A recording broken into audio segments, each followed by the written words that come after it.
YouTube ప్రేక్షకులకు నా యొక్క హృదయపూర్వక నమస్కారాలు. ఈరోజు ఈ స్క్రీన్ మీద కనిపించే చెట్టు అత్తిపత్తి చెట్టు, అదేవిధంగా ముట్టుకుంటే ముడుచుకునే చెట్టు. ఈ ముట్టుకుంటే ముడుచుకునే చెట్టుని అదేవిధంగా సిగ్గు చెట్టు అని కూడా అంటారు, ఆకర్షణ చెట్టు అని కూడా అంటారు.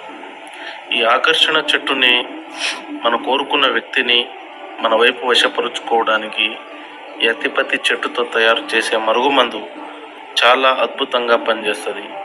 ఈ చెట్టు చాలా అరుదైనది, మరుగుమందులో చాలా అరుదైనది. వీటి యొక్క వేర్లు మనము ఇష్టపడ్డ వారైనా సరే, అత్తాకోడల సమస్యలైనా సరే, ఎంతటి శత్రువులైనా సరే, ఎంతటి మొండి వారైనా సరే, ఏ స్త్రీ కానీ పురుషులు కానీ మన మాట వినాలంటే ఈ అత్తిపత్తి చెట్టుతో తయారు చేసే మరుగుమందు కేవలం ఒకసారి వాళ్ళు తినే దాంట్లో కానీ, వాళ్ళ బట్టలకు కానీ, చెప్పులకు కానీ, తలకు కానీ, శరీర భాగాన ఎక్కడైనా అలా అంటిస్తే చాలు, వాళ్ళు ఎంతటి మొండివారి సైతమైనా సరే కేవలం 24 గంటల నుంచి 3 రోజుల్లో మన మాట వినడం జరుగుతుంది. ఇది అతి శక్తివంతమైన మరుగుమందు. మీరు కావాలనుకున్న వ్యక్తి స్క్రీన్ మీద ఉన్న నెంబర్కి సంప్రదించండి. ధన్యవాదాలు.